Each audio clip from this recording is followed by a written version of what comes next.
Hi friends, ఎలా ఉన్నారు? నేనైతే బాగున్నానండి. అండ్ ఈరోజు ఒక రెసిపీ చేశాను. ఇది చిక్కుడుకాయలు అంటారండి ఆంధ్రాలో. వీటిని బాగా కడిగేసుకొని, ఎందుకంటే అవుట్ సైడ్ నుంచి వస్తాయి కదా, అదంతా ఉంటే మనం తినకూడదు, నీట్గా కడుక్కోవాలి.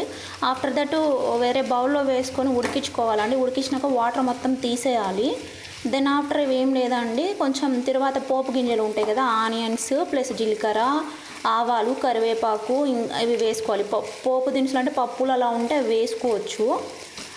అవేం లేవు కాబట్టి ఉద్దిబ్యాలు ఉన్న వేయచ్చు, కొంచెం టేస్టీగా ఉంటాయి. నేనేం వేయలేదు, అవి ఉన్న కాడికి వేసానండి. ఇలా ఫ్రై చేసాం కదా, దీంట్లో శనగ విత్తనాల పౌడర్ కూడా రెడీ చేసిన చూపిస్తాను. పౌడర్ ఈ పౌడర్ ఎలా చేసుకోవాలంటే శనగ విత్తనాలు తీసుకోవాలి ఫస్ట్, మనకి కావాల్సినంత. ఇదిగోండి పౌడరు. శనగ విత్తనాలు తీసుకొని కారం పౌడరు, కొంచెం వెల్లుల్లి వేసుకొని బాగా గ్రైండ్ ఆడించుకోవాలి. రోల్ ఉంటే రోట్లో దంచుకోవచ్చు. ఈ పౌడర్ ఇంట్లో వేస్తే చాలా టేస్టీగా ఉంటుందండి.